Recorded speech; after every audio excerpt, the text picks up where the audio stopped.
acerca de uma foto, né? Uma imagem que me chamou a atenção essa semana, né? O que mantém as ovelhas no pasto é o alimento e não a cerca. Eu achei muito interessante isso. Mas, na verdade, eu queria fazer apenas uma pequena correção nisso aqui, né? O que deveria manter as ovelhas no pasto é o alimento e não a cerca. Porque o que a gente tem percebido muito é que a cerca tem mantido as pessoas dentro do pasto que é a Igreja de Jesus Cristo para poder se alimentar. Agora, de fato, né? Muitas cercas têm mantido as pessoas no pasto. Muitas, muitas, muitas. Às vezes cercas que nós mesmos fazemos. E não preferimos muito o alimento que Deus quer nos conceder. Nós, como ovelhas do rebanho do Senhor Jesus, muitas vezes nós criamos uma cerca religiosa. Porque muitas vezes a gente não está sendo alimentado.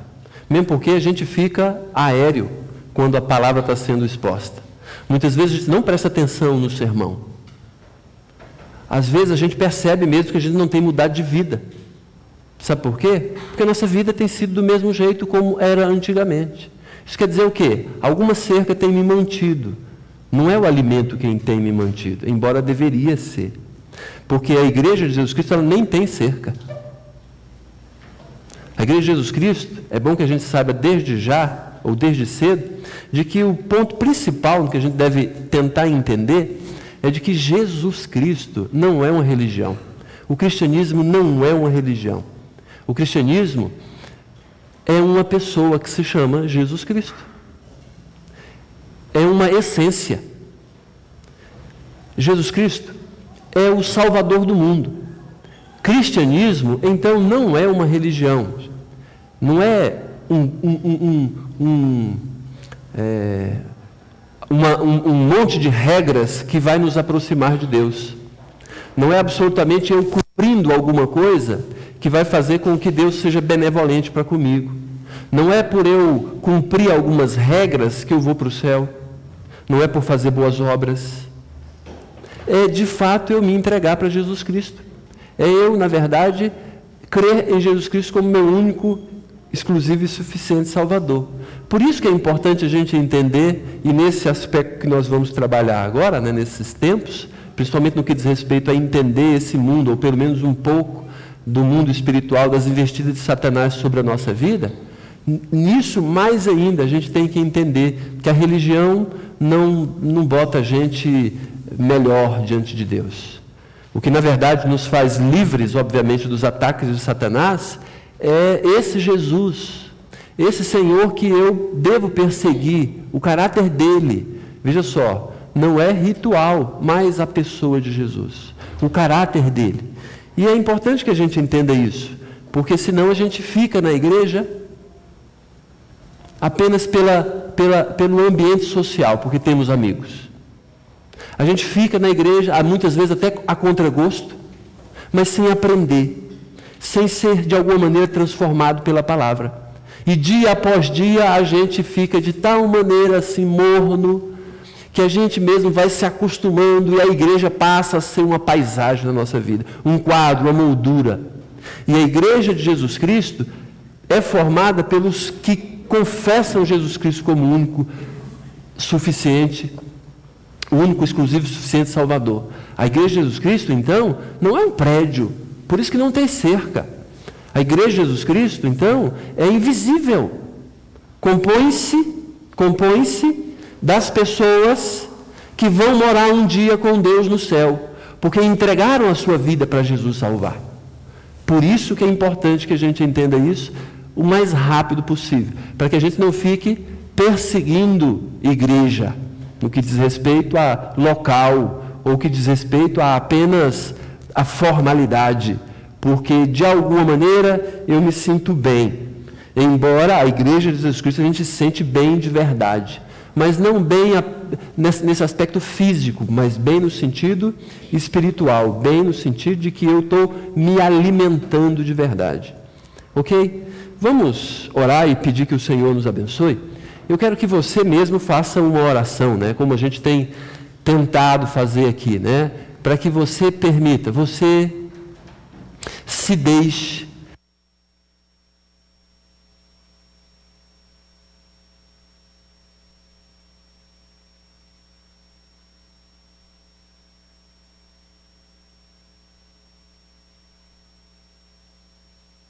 se deixe crescer hoje. Faça uma oração dizendo assim: Senhor, por favor, me deixa, faz com que eu deixe de fora aquilo que é de fora, para amanhã aquilo que é para amanhã, o de ontem o que foi.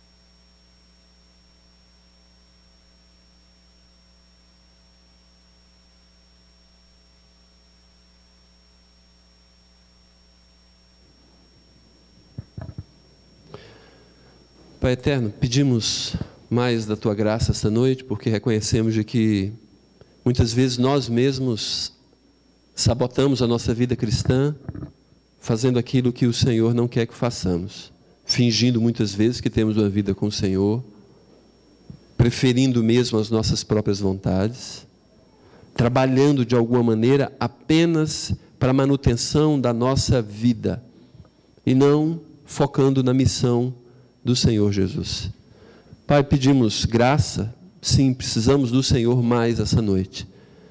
Não só porque a Tua palavra diz que sem o Senhor nada podemos fazer, mas porque reconhecemos mesmo que a nossa vida ela é muito fragilizada, tanto por conta do que a gente muitas vezes tem preferido, mas também por conta do que a gente quer preferir a partir de agora.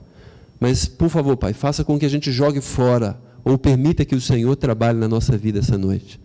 Que a gente possa, que cada um aqui, ter o domínio de se entregar para o Senhor agir na nossa vida, para o Senhor nos transformar, para o Senhor nos fazer de alguma maneira crescer e com o que for exposto da Tua palavra, a gente possa levar lições para a nossa própria vida.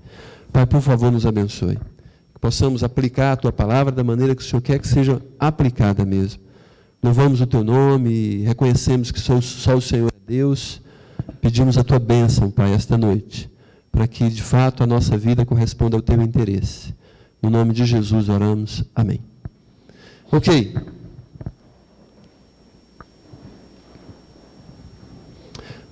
Alguns dias atrás fizeram uma pergunta acerca... Fizeram perguntas relacionadas, né, Na verdade, fizeram uma pergunta que eu nem respondi na semana passada, dizendo assim, né, mais ou menos assim: será que nós, que já fomos pertencentes a Satanás, porque de fato fomos pertencentes, fomos propriedade de Satanás antes de Jesus nos alcançar, será que nós precisamos declarar que não somos de Satanás? Será que a gente tem que professar de que a minha vida, a minha família, o espaço que eu já dei, aquela macumba que eu já fiz, ou coisa parecida, né, que de alguma maneira fez com que eu fosse dependente de Satanás e propriedade maior ainda de Satanás?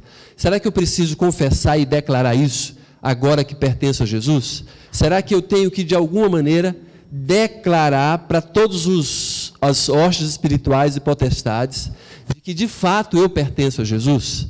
Essa é uma pergunta interessante, porque tem um grupo no meio evangélico que é atrelado ao grupo da confissão positiva, que é meio envolvido também com a teologia ou teoria da prosperidade, que diz mesmo que a gente tem que declarar e confessar, cada dia confessar: olha, Satanás, eu não te pertenço mais, Satanás, a minha família não pertence ao Senhor, a você, né? Satanás, aí começa a falar, é porque era o Senhor dele, né, Satanás?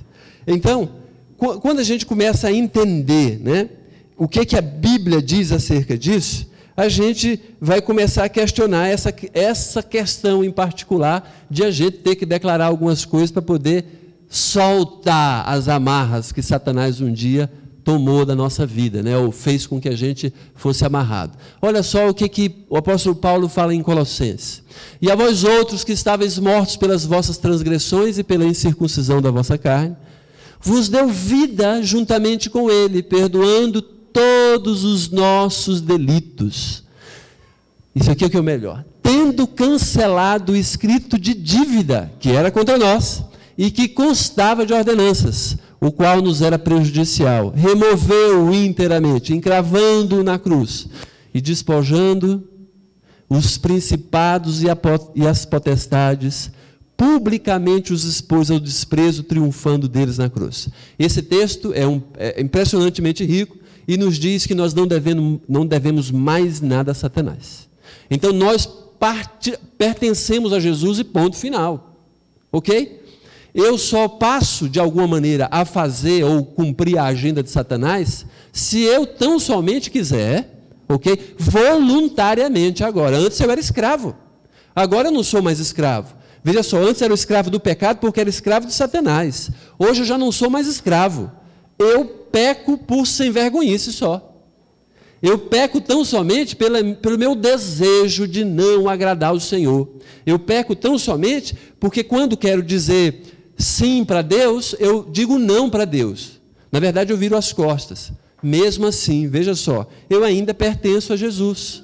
E é claro que Jesus, ele vai querer e tem interesse de me disciplinar para que eu seja de alguma maneira educado, de alguma maneira cresça no conhecimento dele e viva uma vida que de alguma maneira o satisfaça. Na verdade, ele quer que eu fique satisfeito com ele. Essa é a boa verdade. Que ele seja o meu prazer, a minha realização. Ok? Então esse texto nos diz que eu não preciso mais ficar de alguma maneira, aquela palavra que eu proferi, que o meu pai proferiu sobre a minha vida, dizendo, olha, você é um moleque que não vai dar em nada. Aí aquelas pessoas, né, que têm essa da teologia, da confissão positiva, e seja o que for, vai dizer que eu preciso desdeclarar, não sei como é que faz isso, né? Mas falar ou fazer ou declarar contra o que, de alguma maneira, uma praga, uma maldição que está sobre a minha vida. Isso não tem a ver com o cristianismo genuíno. O cristianismo genuíno diz que o Senhor Jesus já triunfou. Ok? E eu não preciso triunfar também, porque Jesus já triunfou por mim. Eu apenas recebo o ganho, a vitória de Jesus por imputação. Jesus colocou sobre mim a vitória dele. Então, quando eu estiver indo para... Quando eu morrer, os anjos que de alguma maneira vão me pegar para levar para o céu, ou no caso, inferno antes, né? Eles já vão saber que eu pertenço a Jesus, porque vai ver Jesus em mim. Então, não vai cair um raio de maldição de novo para eu ir para o inferno. Não, por quê? Porque eu pertenço a Jesus já. Deus não vai me fulminar, porque eu já pertenço a Jesus, eu pertenço a Jesus. E Ele não vai me ver mais, Ele vê Jesus em mim, por isso que eu vou para o céu. Então, é bem claro com relação a essa ideia de que eu não preciso fazer mais nada, não preciso trabalhar no que diz respeito para a minha salvação. Ganhei a salvação de graça em Jesus, de Jesus, e permaneço salvo pela graça de Jesus. Agora, isso eu sei que muitas pessoas não sabem usar adequadamente esse presente. Porque reconhecendo que isso é de graça, a pessoa quer avacalhar. E sofre a disciplina por causa disso. Algumas disciplinas que são visíveis, outras que não são visíveis. Por isso que a gente tem que entender que, nessa nossa questão, falando acerca de demônios, pessoas que induzem as outras ao erro, e avatares, ou pessoas que se permitem ser conduzidas por outras pessoas, a gente tem que falar um pouco sobre as artimanhas de Satanás. Porque ele muitas vezes manipula as pessoas, umas que permitem, outras que acham que não existe Satanás, ou então acha que ele não é sagaz, não é esperto. Ele é maldoso, é mau. Ele quer avacalhar com a sua vida, não tenha dúvida disso, quer avacalhar com a minha vida. Por isso que a gente tem que ficar esperto também, a gente tem que ser, de alguma maneira, atento com relação à forma que Satanás quer verdadeiramente lançar a mão da nossa vida. Por isso, hoje, eu vou falar a respeito de um texto que é muito explícito acerca da verdade de Satanás.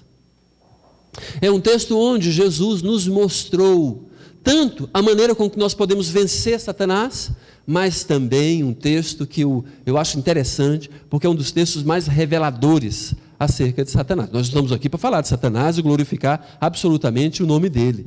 Nós estamos para mostrar exatamente que ele foi vencido na cruz. Ele também, olha, ele foi exposto ao desprezo publicamente quando Jesus Cristo morreu na cruz e ressuscitou no terceiro dia. Ok? Então a gente tem que focar nessa, dar atenção a isso, né? E eu queria convidar vocês, né, a abrir a sua Bíblia, ou ler aqui comigo, né, Mateus capítulo 4, onde vai falar acerca da tentação de Jesus. Jesus no início do seu ministério, Jesus no início do seu trabalho, de forma que ele ia ser conhecido, operando milagres, revelando do Evangelho, revelando o Evangelho que era ele próprio, né, a salvação que ele nos trouxe, deveria, como diz a Bíblia, né, ser tentado por Satanás. E Jesus, nesse texto aqui, ele mostra como que a gente pode vencer as investidas de Satanás. Mas nesse texto também mostra que Satanás é baixo. Ele vai tentar nos atacar. Ele vai fazer o possível para te anular. Na verdade, para envergonhar você, envergonhar a mim também. E se a gente não tem vigiado, a hora vai chegar. A hora vai chegar. E é triste, porque ele não vai deixar passar determinadas coisas que a gente muitas vezes acha que Deus vai nos livrar só porque a gente é crente. Quer dizer, porque a gente é crente, vou avacalhar com o nome de Jesus e vai ficar numa boa. Não vai não. Ok? Olha só, olha o que o texto diz, né? A seguir, Jesus foi levado pelo Espírito ao deserto para ser tentado pelo diabo. Isso é bem impressionante, né? Então fazia parte do ministério de Jesus mostrar para a gente que ele, Jesus, ok? Foi tentado, deveria ser tentado como início do seu ministério. Como aquele, obviamente, que venceu Satanás desde o início.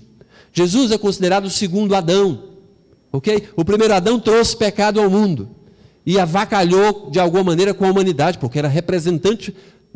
Nós estávamos federalmente, se eu posso falar isso, né? Representado por Adão, quando Adão pecou lá no Jardim do Éden.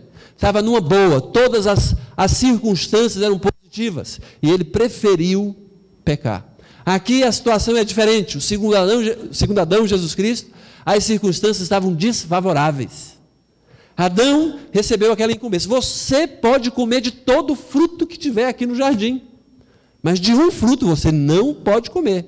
E foi aquele maldito fruto que ele exatamente foi escolher para comer, né?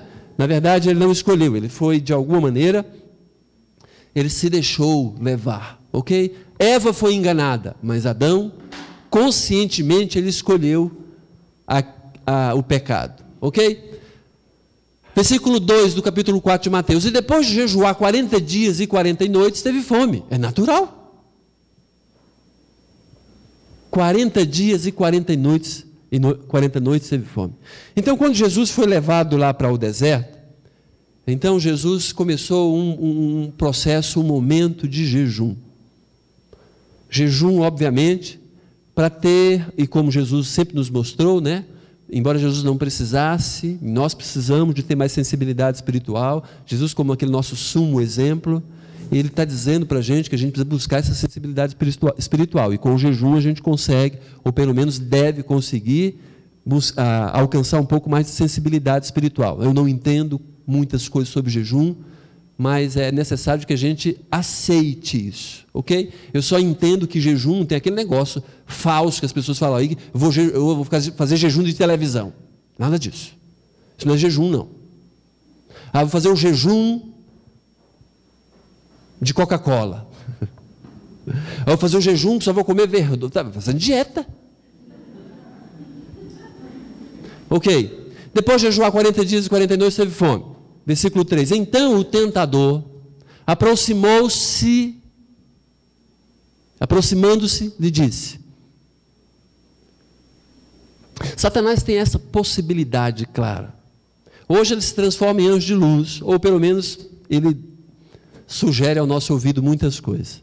Mas ele não podia fazer isso com Jesus. Ele não podia chegar lá disfarçado de serpente. Ele não podia chegar ali disfarçado de qualquer coisa. Um anjo bonito, belo, né? Alguma coisa parecida. Então, o tentador aproximando-se, como obviamente tenta se aproximar da gente sempre, e disse para Jesus: se és filho de Deus, manda que essas pedras se transformem em pães. Como é baixo Satanás. É uma das coisas que eu fiquei impressionado ao ler esse texto aqui. Qual era o problema de Jesus comer? Nenhum. Jesus estava com fome. Já tinha passado esses 40 dias de jejum. E Jesus não podia fazer um milagre. Ele não fez milagre de multiplicar pães. Mas a questão é muito clara. É a sugestão de Satanás que estava em voga aqui. Porque Jesus tinha uma necessidade e Satanás lança a seta sobre a vida de Jesus. Você vai ter que fazer isso agora, porque você está com fome. Jesus, porém, respondeu: está escrito, não só de pão viverá o homem, mas de toda palavra que procede da boca de Deus. Impressionante. Quando Satanás sugere para Jesus, Jesus já de antemão, ouvindo aquilo, e diz claramente: olha, no fundo, a gente não, embora a gente precise da comida, mas o mais importante para a gente é Deus. A gente vai viver de verdade, não é com esse alimento que a gente pode colocar todo dia na boca, a gente tem que comprar na padaria ali, ou coisa parecida. O nosso alimento. A gente precisa de Deus mesmo, precisa da pessoa de Deus, né? Da palavra que Ele profere para que a gente se mantenha até sem pão. Então o diabo levou a cidade santa, colocou sobre o pináculo do templo, né? E lhe disse: se és filho de Deus, atira-te abaixo, porque está escrito. Olha, Satanás não tinha lançado mão ainda da palavra. Jesus é quem disse: olha, está escrito isso. Aí Satanás, opa, então esse camarada confia na Bíblia de verdade. Aí Satanás vai e manipula a palavra. Se és filho de Deus, atira-te abaixo, porque está escrito: aos seus anjos ordenará a teu respeito que te guardem. E eles te sustentarão nas suas mãos, para não tropeçares em alguma pedra. A resposta de Jesus também está escrito: não tentarás o Senhor teu Deus. Então Satanás, ele não foi nesse sentido, né? Ele não falou uma mentira, quando a gente pode dizer assim, né? A Bíblia diz isso mesmo, mas Jesus mostrou a real interpretação do texto para ele. Não tentarás o Senhor teu Deus, quer dizer, eu não vou me jogar aqui no chão, me jogar aqui do pináculo para o chão, só porque eu tenho certeza de que Deus vai cuidar de mim. Muitas vezes a gente acaba fazendo isso, né? Quando a gente, eu sei que eu vou para o céu. Ah, já que eu vou para o céu, então eu vou avacalhar. Eu vou fazer aquilo que a carne está mandando. Eu vou para o céu.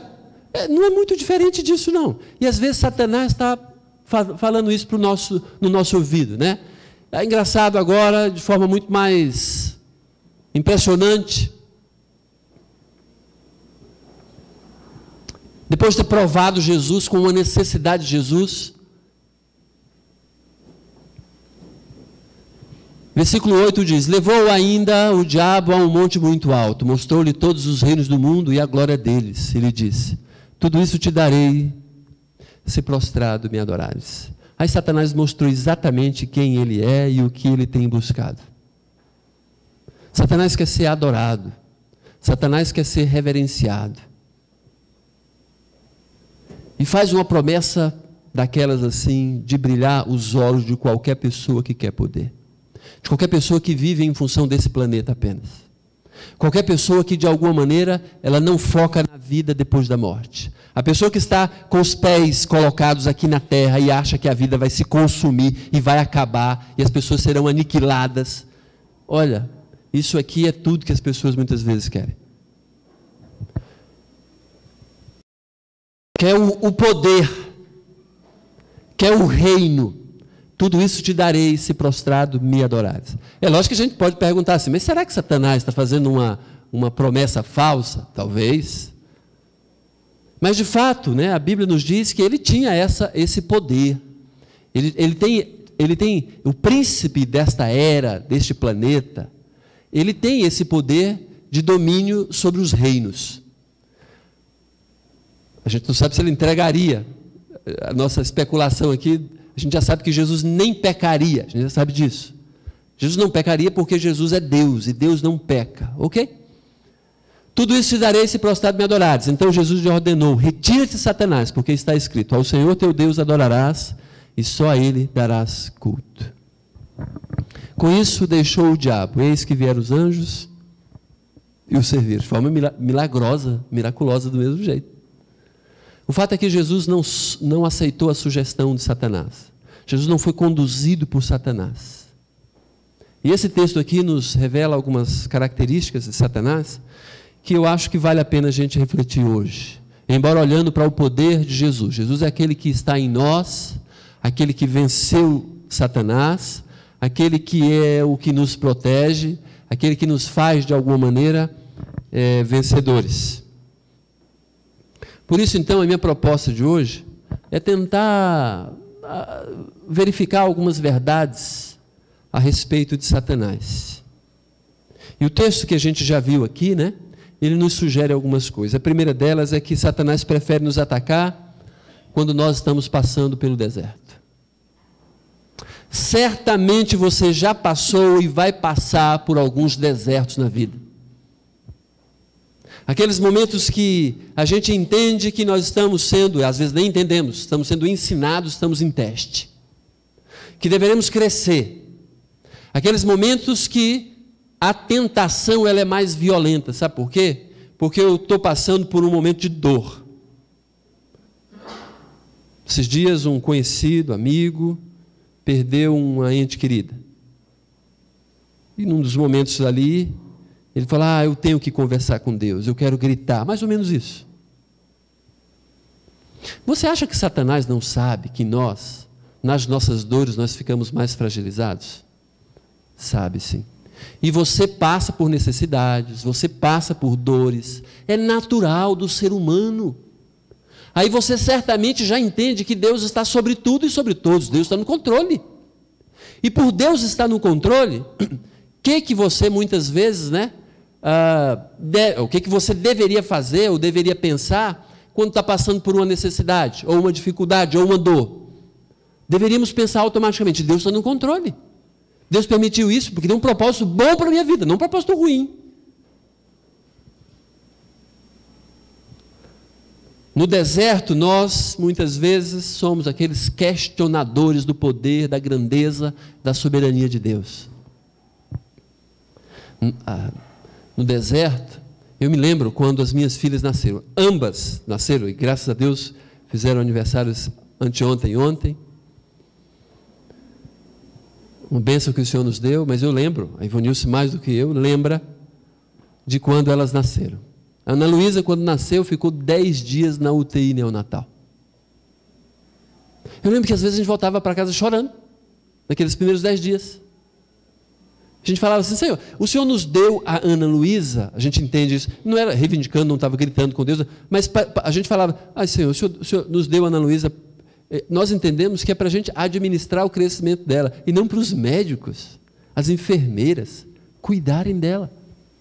Eu lembro que num dos dias assim, claro, a gente ia e sempre voltava chorando, ou voltava assim, um tentando animar o outro, eu e Ivanilson, né? Com essa questão assim: Deus está no controle de tudo, e a hora vai chegar da gente levar a Ana Luísa para casa. E a Letícia também, antes dela nascer, a gente sabia que ela deveria ser submetida a uma cirurgia. É lógico que Satanás é aquele que lança no nosso coração aqueles questionamentos que a gente nem deveria questionar, embora Deus tenha a resposta. Mas muitas vezes a gente se acha tão coitadinho, tão vítima da situação, que se a gente não levantar e dizer assim: olha, Deus está no controle, Deus é Deus, a gente muitas vezes vai ouvir aquela sugestão de Satanás, que a gente deve de alguma maneira lançar sobre Deus a culpa do nosso próprio pecado. E como é natural que a gente muitas vezes tolamente faz, a gente muitas vezes quer buscar noutra pessoa a culpa que é nossa. E Satanás, ele bem sabe disso. No deserto a gente fica vulnerável. Quando você tem problema financeiro, quando você perdeu aquele emprego que estava lhe dando o sustento, quando a gente fica pensando assim: puxa vida, que deserto, que dificuldade, né? É um vale e é um vale deserto. É difícil, é difícil. Mas se a gente não lança mão do que Deus já tem nos concedido, bem provavelmente a gente vai fazer besteira. Porque é nessa hora que a gente verdadeiramente fica vulnerável e pode avacalhar com o nome de Deus, achando que a gente merece alguma coisa. E já vimos alguns dias atrás, espero que todos tenham aprendido com isso, nós não merecemos nada de bom, mas Deus tem nos dado muitas coisas boas. A cada momento que a gente percebe, identifica coisas boas na nossa vida, a gente tem que levantar os braços para o alto e dizer: Senhor, muito obrigado, louvado seja o teu nome, eu não mereço. A gente está no lucro há muito tempo, mas alguém, Satanás, quer sugerir de que Deus é nosso devedor, e não é. Nós é que somos devedores do Senhor. Éramos devedores de Satanás e ele rasgou a dívida que era contra nós. Isso já seria suficiente para a gente ficar muito alegre, satisfeito e contente. E quando a gente passa por um fracasso, aquele deserto, não passei de novo naquele concurso, naquela prova, aquele fracasso, a gente começa a perceber, não é nem decepção, não é aquela frustração. Frustração a gente tem quando a gente percebe que poderia, né? E não foi tão eficiente. Mas no fracasso mesmo, pensando assim: eu não consigo, eu sou incapaz. Satanás prefere nos atacar quando estamos passando pelo deserto. Olha só, a seguir foi Jesus levado pelo Espírito ao deserto para ser tentado pelo diabo. É no deserto mesmo. Naquele momento em que a gente olha para o lado e não vê uma mão, um ombro amigo. A gente olha para o outro e também não vê solução. No deserto onde a gente anda sozinho para lá e para cá. É no deserto. Segundo lugar, que a gente precisa talvez aprender um pouco mais a respeito de Satanás, é que ele avança sobre nós, levando em conta as nossas fraquezas, as nossas fragilidades. E depois de jejuar 40 dias e 40 noites, teve fome. Então o tentador, aproximando-se, lhe disse: se és filho de Deus, manda que essas pedras se transformem em pães.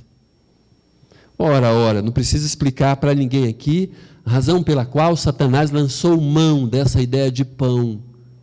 Jesus estava há 40 dias fazendo jejum.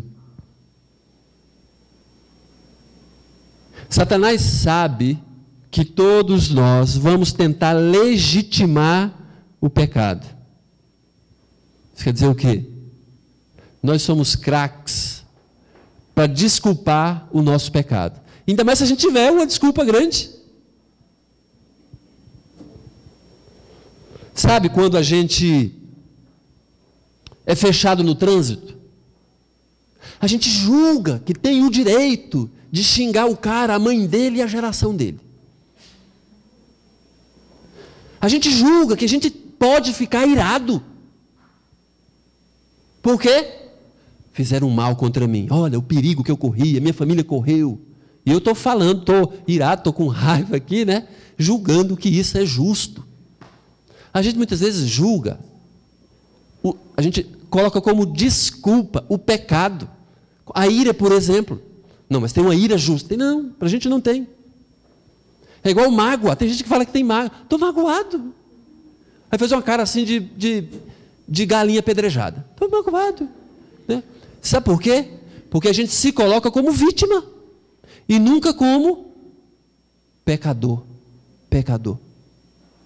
E aí a gente justifica. Aqui Satanás sabe muito bem que nós elaboramos bem o esquema para a gente pecar. Se a gente tem uma desculpa, então, parece que o pecado é menor. Será que vale roubar se a gente está passando por alguma necessidade financeira? Mas quantas pessoas justificam isso? Só estou roubando porque eu não tenho o que deveria ter, o que preciso ter. Isso não muda nada. O pecado é do mesmo tamanho e é grave do mesmo jeito e nos coloca numa situação de merecer disciplina. Então não adianta a gente falar, eu vou colar na prova. Sabe por quê? Porque nesse teste eu não consigo passar. E eu preciso de passar nesse teste para poder continuar com a minha bolsa. Com a escola pagando parte da minha mensalidade. Nós, muitas vezes, costumamos legitimar ou desculpar o nosso pecado. E Satanás sabe disso. Então, muitas vezes, a gente se sente coitado. Eu estou tão sozinho. Não tenho um marido, não tenho uma esposa, não tenho uma namorada. Então, eu posso ir me encostando aqui. Não pode, não. Tem que ser legítimo diante do Senhor. E o meu marido, a minha esposa não me dá a atenção devida. Sabe, aquelas avacalhações que Satanás, coloca no nosso ouvido. Fulano não me tratou bem. Aí já começa a maquinar o mal contra o fulano. A gente quer legitimar. E Satanás sabe disso. Olha o que fulano fez contigo. Satanás gosta de manchar a imagem de Deus na nossa vida.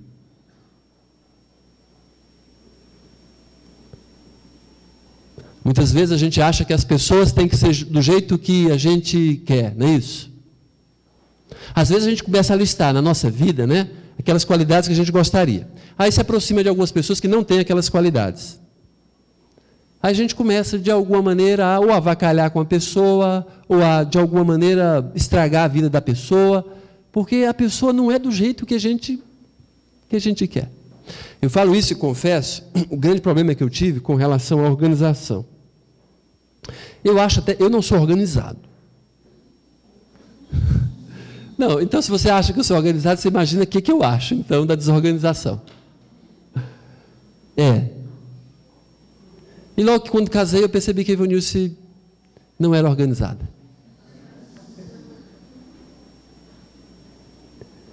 Na época eu pensava assim, e eu ficava estressado.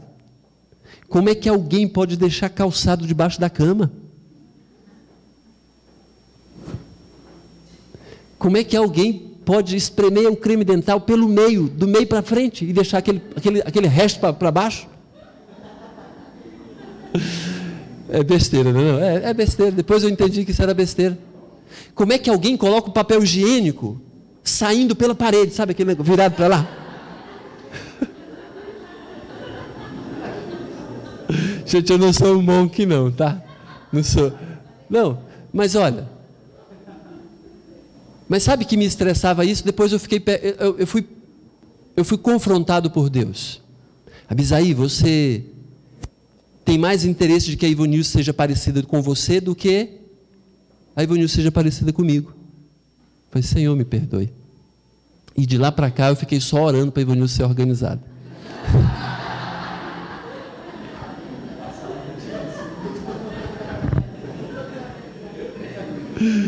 Não, mas eu aprendi muito. Eu aprendi a desligar alguns botões com relação a isso. Não preciso ficar estressado com o papel higiênico virado para a parede. Caindo assim para o lado de dentro da parede, né? Aqueles 8 pares de sapato que está debaixo da cama, eu nem ligo mais, né? Aquelas coisas. Não preciso ligar para isso. Não preciso. É um estresse que eu não preciso ter. O que Deus acha então dessas coisas, né? Do creme dental, que alguém aperta, né? Aperta meio que assim, né? Do meio, já da boca, né? Da saída, né? O que Deus acha disso? É a minha pergunta, eu tenho que fazer isso. Deus nem liga para isso. Talvez isso seja uma maneira de Ele me disciplinar. Bisa, deixa de ser crica. Pronto. Seja feliz.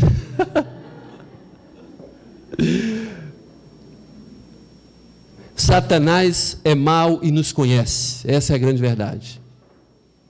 Ele vai querer avacalhar com a nossa vida.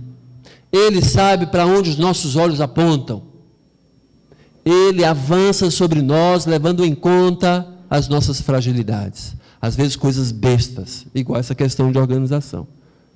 É claro, a gente precisa confessar o nosso pecado diante do Senhor, mas às vezes coisas grandes. Ele sabe, de fato, quais são as nossas preferências. Não porque, eu também nem sei disso, não posso testificar, não porque Ele lê o nosso pensamento, acho que não. Mas é porque Ele tem uma experiência enorme, e quando a gente está andando, está sozinho, alguma coisa parecida, Ele fica de olho e percebe quais são as nossas preferências. Então Ele sabe quais são, Ele tem uma larga experiência com a humanidade. A notícia ruim é que Satanás nos conhece e é muito mau. Ele é vil. Ele não vai lhe poupar.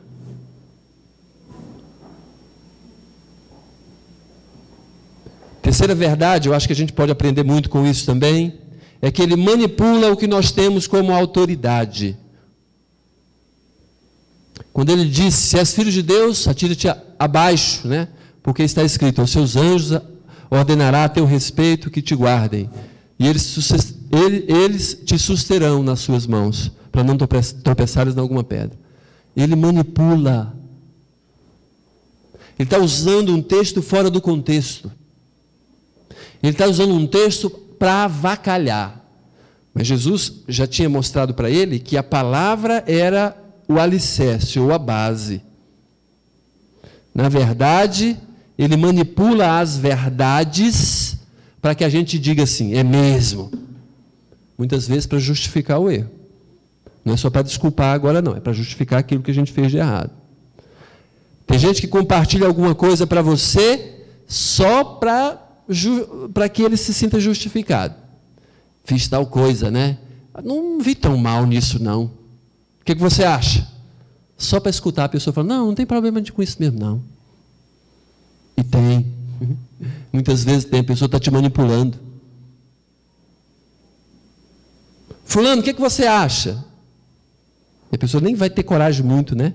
De falar que está errado ou coisa parecida. Satanás manipula no seu ouvido palavras de alguém, simplesmente para você fazer o que Satanás está querendo. Às vezes você conversa com uma pessoa, né?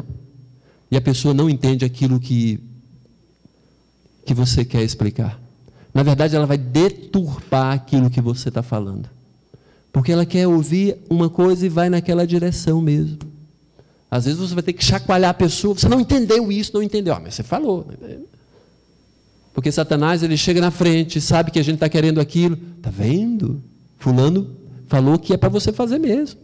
Fulano está dando essa liberdade para você. E muitas vezes a gente ignora, né? Como a gente muitas vezes tem uma pessoa como autoridade, ou alguém que a gente confia, mas o nosso coração é mau. Sabe aquela pessoa que sai pedindo conselho para todo mundo? Até alguém falar para ele, pode fazer? É desse jeito. Satanás vai arrumar uma pessoa para dizer para você, faz, mesmo que seja matar os pais. Uma hora você vai encontrar alguém para dizer, fulano que sabe, falou para eu matar os pais, vou matar mesmo. Essa situação, ela parece ridícula, né? Mas o fato é que ele manipula, ele tenta manipular. Se você dá crédito, ele vai tentar manipular. Se você dá crédito, vai tentar manipular. Vai distorcer, justamente para que você e eu sejam enganados. Para daqui a pouco ele rir da nossa cara, dizendo coisas que verdadeiramente vai nos avacalhar mais ainda. Por isso que é importante a gente tomar cuidado, porque Satanás é aquele que vai tentar manipular, vai tentar mudar, vai tentar botar palavras no nosso coração que ninguém disse, porque é assim mesmo.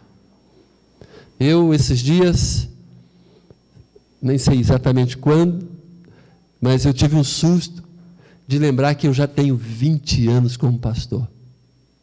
Estou ficando velho. 20 anos. Graças a Deus, o Senhor me deu tanta alegria nesse tempo. Mas quantas dificuldades passei, principalmente com pessoas que diziam coisas que eu não disse. Coisas que eu não disse. Mas eu até acho que a pessoa tenha ouvido de Satanás em algum momento. Coisas claras, evidentes.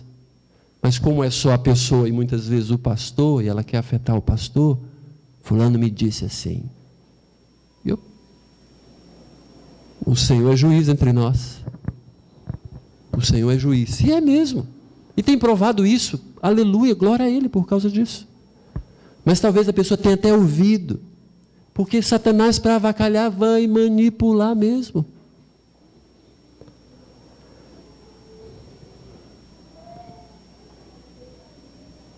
Outra verdade é que Satanás faz promessas grandiosas e mentirosas para ser servido e principalmente ser adorado.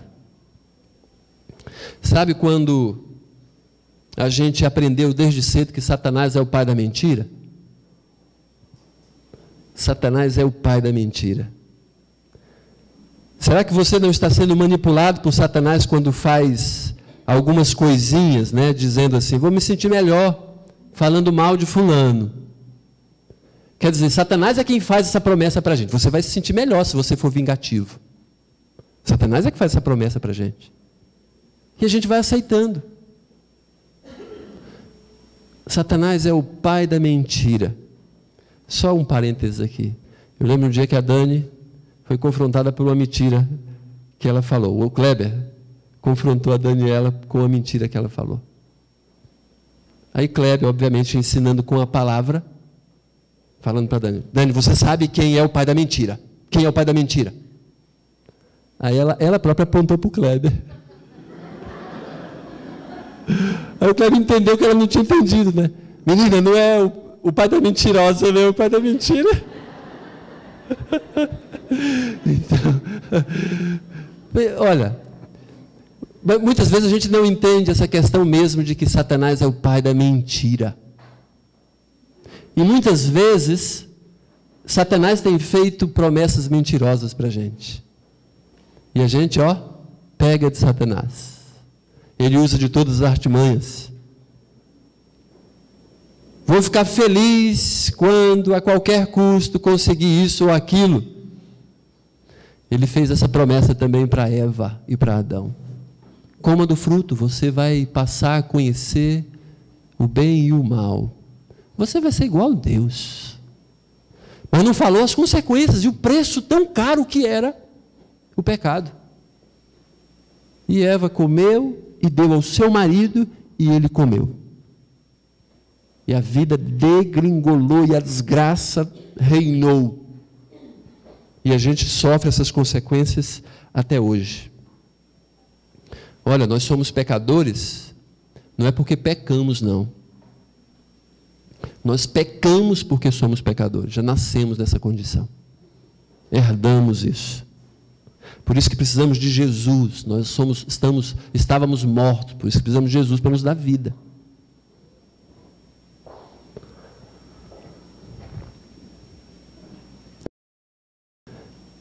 Ele disse, tudo isso te darei se prostrado me adorares. Tudo isso te darei. Então Satanás, ele é muito sagaz. Satanás, ele é muito vil. Ele sabe quais são as nossas fraquezas. Ele sabe exatamente onde pode nos afetar. Ele sabe claramente quais são as coisas que nós preferimos. Ele sabe quando nós estamos passando por um deserto. Ele sabe quando as coisas são desfavoráveis para a gente. E Ele quer lançar a mão da nossa vida. E com essas verdades, é claro, a gente já viu que a palavra do Senhor nos pode defender contra as investidas de Satanás. As promessas de Deus, guardadas no nosso coração, podem nos proteger contra as investidas de Satanás. Por isso precisamos conhecer a Bíblia. Se Jesus lançou mão da Bíblia e eu não deveria? Eu que sou peba? Eu que sou verme, não deveria? Devo. Por isso que devemos conhecer a palavra. Olhando para tudo isso aqui, é importante que a gente entenda o seguinte. Eu posso ser manipulado. Posso estar sendo manipulado por Satanás, mesmo crente, mesmo confessando Jesus, mesmo sendo alguém, sendo uma pessoa que confessou o nome de Jesus Cristo como seu Salvador. Mas eu posso estar sendo manipulado, e muitas vezes posso manipular outras pessoas também. Mas essa ideia clara aqui, muitas vezes Satanás, fala ao nosso ouvido, se for de bom agrado, e a gente muitas vezes gosta de coisas que a gente verdadeiramente vai se sair bem, vai se passar por bem. Satanás sabe disso, a gente vai se perder nisso também. Meu objetivo hoje é tão somente falar dessas poucas verdades, mas preciosas e grandes verdades. Satanás, ele não está dormindo, ele está de olho em nossa vida, e a gente, como diz a Bíblia, diz a palavra, né? Precisamos, Pedro fala isso, né? Precisamos nos sujeitar a Deus e resistir ao diabo. Assim ele vai fugir da nossa presença. Mas se eu não estou me sujeitando a Deus, se eu estou fazendo conforme o meu desejo, o meu coração, Satanás vai se aproximando, e daí a pouco me manipula também. Vale a pena a gente saber dessas artimanhas de Satanás, mas principalmente vale a pena a gente ser obediente ao Senhor. Vamos orar mais uma vez, pedir que o Senhor nos abençoe, que a gente guarde no nosso coração essas verdades, isso tudo que o Senhor nos tem nos feito aprender, né? Tudo que temos aprendido, que Ele realmente nos abençoe. E mais uma vez eu peço que você, em primeiro lugar, né, você faça uma oração dizendo ao Senhor: Senhor Jesus, eu me reconsagro ao Senhor e à agenda do Senhor e às coisas do Senhor. Senhor Jesus, eu pertenço ao Senhor e quero viver conforme o interesse do Senhor. Pai bendito, muito obrigado pela tua boa mão e a tua presença aqui no nosso meio. Muito obrigado porque a tua palavra, o nome do Senhor, mantém Satanás afastado da nossa vida. Basta que a gente se dedique nas coisas do Senhor. Basta que sejamos obedientes ao Senhor. Basta que a gente se renda a Ti. Pedimos que o Senhor nos faça espertos com relação a isso, que a gente não dê abertura nenhuma para Satanás e que a gente tenha, de fato, uma confissão verdadeira do nome do Senhor. Obrigado por esta noite, obrigado por Tua palavra que nos orienta com relação a essas questões. Pedimos que o Senhor mesmo esteja nos abençoando ricamente, entendendo mais um pouco de que Satanás ele não está brincando de ser mau. Ele não está brincando de ser nossos inimigos. Por favor, Pai, nos faça próximos do Senhor, nos lembre de estarmos junto ao Senhor, para que Satanás fuja da nossa presença. Te agradecemos pela Tua bondade, porque entendemos que maior é o Senhor que está em nós, do que Satanás, aquele que impera no mundo. Mais uma vez te louvamos e te glorificamos, pedindo que o Senhor nos abençoe, em nome de Jesus. Amém. Ok.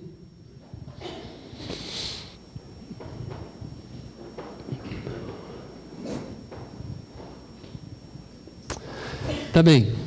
Antes de terminar, gostaria de saber se alguém tem algum aviso. Alguém tem algum aviso que seja interessante para toda a igreja?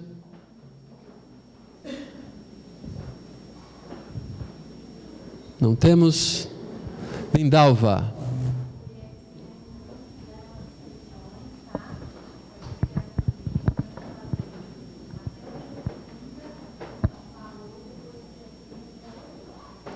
Ok. Quem por um acaso não ouviu, a Lindalva está lembrando de que para o acampamento de mulheres deste ano, dia 7 de setembro, é isso? Começa? 6, 7 e 8 de setembro, não é isso? Você que ainda não fez sua inscrição, você deve fazer o mais rápido possível, porque a partir do dia 30 vai ser um pouco mais caro. Ok. E também a lista de mantimentos está no mural já? Para se você quiser, na lista de mantimentos não precisa ser só mulher, não. Homem também pode contribuir com a lista de mantimentos para facilitar com relação aos custos lá no acampamento, ok? Também o Alisson, ele está empenhado em fazer uma viagem aos Estados Unidos, visitar uma igreja que tem nos visitado, tem algumas coisas para fazer lá e está pedindo a ajuda da igreja, ok? E a ajuda um dos projetos de ajuda é que no próximo domingo, na igreja do Núcleo Bandeirante, haverá uma feijoada. O custo é de R$10 para quem comprar antecipadamente. Comprar antes, não é isso? E R$15 para quem comprar no dia. Então, se você quiser almoçar feijoada no próximo domingo, pode ir lá no Núcleo Bandeirante, que com essa feijoada também, você está contribuindo com essa viagem, não só dele, mas de uma equipe, não é isso, Alisson? uma equipe que está indo lá aos Estados Unidos, visitar um grupo lá e conhecer alguns trabalhos e também ajudar em alguns trabalhos em algumas igrejas ali. Ok? Tá bem. São esses os avisos? Vamos ficar em pé e vamos terminar com a oração.